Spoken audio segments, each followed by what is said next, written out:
நமஸ்காரம். நாரதரும் பக்தியும் பேசிக்கொள்கின்றனர். ஸ்ரீமத் பாகவத புராணத்தின் மகாத்மியத்தை அழகான பல புராணங்களும் எடுத்து கூறுகின்றன. அதில் பாத்ம புராணத்தில் சொல்லப்பட்டது, பக்தி எனும் பெண் நாரதரிடத்தில் பேசுகிறாள். இந்த கலியுகம் ஏன் இப்படி கடுமையாக உள்ளது? இதை ஏன் பகவான் சகித்து கொண்டிருக்கிறார்? ஏன் அரசர்களெல்லாம் கலியை ஒடுக்காமல் இருக்கிறார்கள் என்றெல்லாம் அவள் கேட்டாள். நாரதர் பதில் சொன்னார், என்ன செய்ய, பகவானே கலியை வேடிக்கை பார்க்கும்போது நாம் என்ன செய்ய முடியும்? அதனால் இந்த கலியில் நாம் ஒரு வகையில் ஜாக்கிரதையாக இருக்க பழகிக்கொள்ள வேண்டும். வீட்டுக்கு வீடு பக்தியை ஸ்தாபிப்பது தான் கலியில் கொடுமையிலிருந்து விடுபடுவதற்கு ஒரே வழி. இதை சொன்னவர் கலி என்ன செய்யுங்கிறதை விளக்குகிறார். இதை அடிப்படையாக கொண்டு பகவத் ராமானுஜர் ரொம்ப ஆச்சரியமான ஒரு சித்தாந்தத்தை வெளியிட்டார். எப்படி தொடர்புங்கிறத சொல்கிறேன். நாரதர் சொல்லும்போது கலி சர்வசாதன பாதகம் என்று சொல்லுகிறார். இந்த கலியுகம் இருக்கிறதே, அது எல்லா சாதனத்தையும் கெடுத்துவிடும். நம்மை எந்த ஒரு சாதனத்தையும் சரியாக செய்ய விடாது, கெடுத்து விடும்னு சொல்லுகிறார், ஜாகிரதைப்படுத்துகிறார். சர்வ சாதன பாதகம். இப்போ இதுலேருந்து நாம் என்ன தெரிஞ்சுக்கிறோம்? கர்மயோகம்ங்கிறது ஒரு சாதனம். அதை செய்ய போனால் கலி கெடுக்கும்.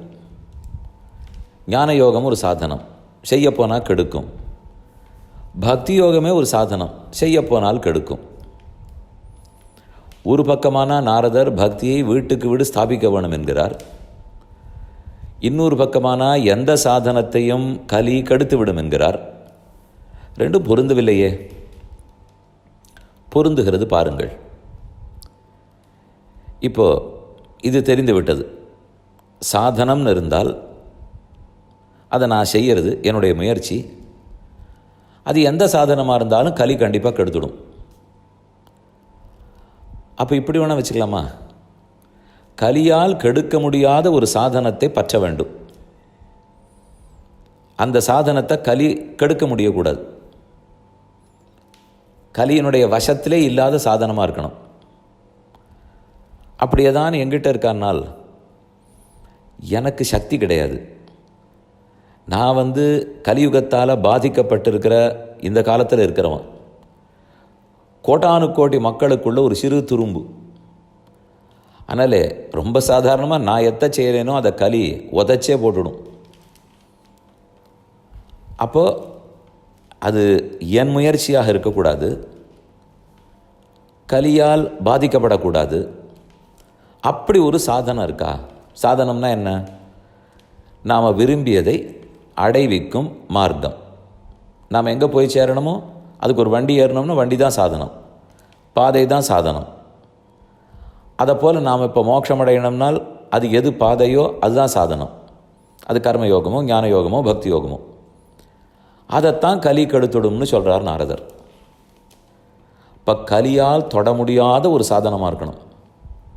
எதுவாக இருக்கும்? பகவானாகத்தான் இருக்க முடியும். அவரைத்தான் கலி ஒன்றும் பண்ண முடியாது. பெருமானை கண்டிப்பாக கலி தீண்ட முடியாது. சரி, நாம் அவரைத்தானே அடையப் போகிறோம். அதுக்கு அவரேவா சாதனமாக இருப்பார்? ஆமாம், அவரை அடைவதற்கு அவரே சாதனமாக இருக்கிறார்.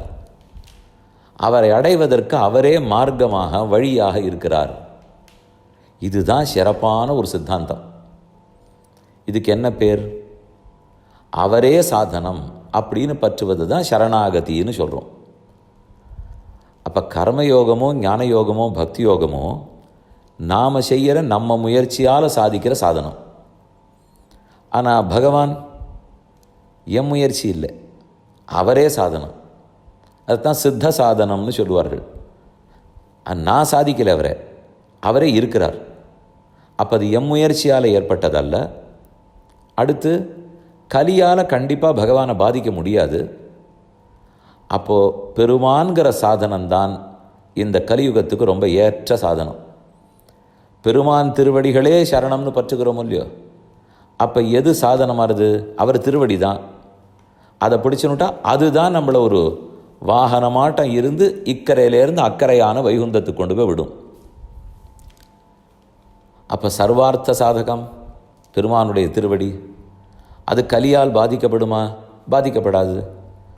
அந்த திருவடியே உபாயங்கிற உண்மையை உணர்ந்துக்கிறோமே, அந்த புரிதல், அந்த அறிவு தான் சரணாகதி. சரி, அப்போது என்ன சொல்ல வந்தார் நாரதர்? கலி எல்லா சாதனத்தையும் பாதிச்சிரும், அதனால் அதை விட்டுடு, நீ சரணாகதியே பண்ணு, பெருமான் திருவடிகளையே சாதனமாக பற்று. சரி, பின்ன வீட்டுக்கு வீடு பக்தியை நிலைத்தனம்னு சொன்னாரே, அது என்னது? பக்திங்கிற சாதனம் தான் அடிபட்டு கொடுத்தேனால் சாதனமாக பக்தியை பண்ண முடியாதுங்கிறார். பின்ன பக்தியை என்னவா பண்ணலாம்? இப்போ நாம சங்கீர்த்தனம் பண்ணுறோம், விளக்கேற்றுறோம், பூ தொடுக்கிறோம், பிரதட்சணம் பண்ணுறோம், நமஸ்காரம் பண்ணுறோம். இதெல்லாம் பக்தியினுடைய ஒவ்வொரு வெளிப்பாடு தான் வச்சுங்க. அதெல்லாத்தையும் சாதனமாக்க வேண்டாம், அதெல்லாத்தையும் வழியாக்க வேண்டாம். பெருமான வழியாக பிடிச்சு விடுவோம். அவரை பற்றின பிற்பாடு நமக்கு ஒன்றும் இனிமேல் பொறுப்பு இல்லையே, அவர் தானே செய்ய போகிறார். அதனால் ரொம்ப பொறுப்பாக இனிமேல் அவருக்கு நாம சங்கீர்த்தனம் பண்ணுவோம், விளக்கேற்றுவோம், பூ தொடுப்போம். அதெல்லாத்தையும் சாதனமாக பண்ண மாட்டோம், கைங்கரியமாக பண்ணிவிடுவோம். இது எல்லாமே கைங்கரியமாகிடும். இது ஒன்றும் சாதனமாக இருக்கணுங்கிறதே இல்லை. சாதனமாக இருந்தால் தானே கலிப்படுத்தும். பெருமான சாதனம்னு சொல்லிட்டோம், கலி கிட்டக்கே வர முடியாது. அப்போ அந்த பெருமானுடைய ஆனந்தத்துக்காக பக்தியை பண்ணிட்டு இருக்க போகிறோம். அப்போ அது சாதனமே இல்லை, அது ஆனந்தம், கைங்கரியம். அதனால் ஒரு வம்பும் இல்லை பாருங்க. இப்படிப்பட்ட பக்தி தான் உலகம் முழுக்க நிலைக்கணும். சரணாகதி மூலம் பகவானை அடைஞ்சுடணும். அவர் திருவடிகளே தான் சாதனமாகுது. அதனால் இதுதான் கலிக்கு சிறந்த வழி. இதை நாரதர் எப்போவோ சொன்னாரா? அதை கெட்டியாக பிடிச்சுனுட்டார் ராமானுஜர். பங்குனி மாதம் உத்தரத்தன்னைக்கு நம்பெருமாளிடத்தில் சரணாகதி, ஸ்ரீரங்கநாச்சியாரை முன்னிட்டு கொண்டு சரணாகதி பண்ணி கத்தியத்திரயத்தையை விண்ணப்பம் பண்ணி, தேவரீரே அடியனை திருவடி சேர்த்து கொள்ள வேண்டும் என்று நமக்கும் சேர்த்து வாங்கி வைத்திருக்கிறார். அதனால் தான் ராமானுஜ சித்தாந்தத்தில் சரணாகதி சரணாகத்தின்னு இவ்வளவு தூரம் வலியுறுத்தி சொல்லப்படுகிறது. பக்திங்கிறத விட ஏன் சரணாகத்தின்னு சொல்கிறோங்கிறதுக்கு அர்த்தம் புரிஞ்சிருக்குமே. எல்லா சாதனத்திலையும் முறியடிச்சிடும் கலி. அதனால் பக்தியை சாதனமாக்கவே வேண்டாம். சரணாகதி பெருமான் திருவடிகளே சாதனம். அதை கெட்டியாக பிடிச்சிருந்தா உன் சரணல்லால் சரணில்லை. அதுக்கப்புறம் பக்தி பண்ணுவோம், சாதனமாக இல்லை, கைங்கரியம், தொண்டு செய்வதாக செய்வோம். இதுதான் ராமானுஜருடைய ரொம்ப ஆச்சரியமான கொள்கை. புராணத்தில் எவ்வளவு அழகாக சொல்லியிருக்கிறதே, எப்படி நடத்தி காட்டியிருக்கிறார் பாருங்கள்.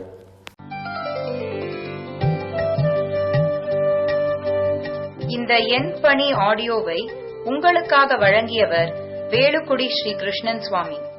இந்த ஆடியோவை தினமும் உங்கள் மொபைலில் பெற கிஞ்சித் என் பணி KINCHITENPANI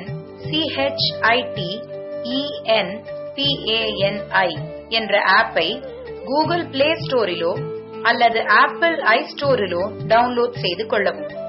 தினம்தோறும் இது போன்ற உபன்யாசங்களை கேட்டு மகிழவும்.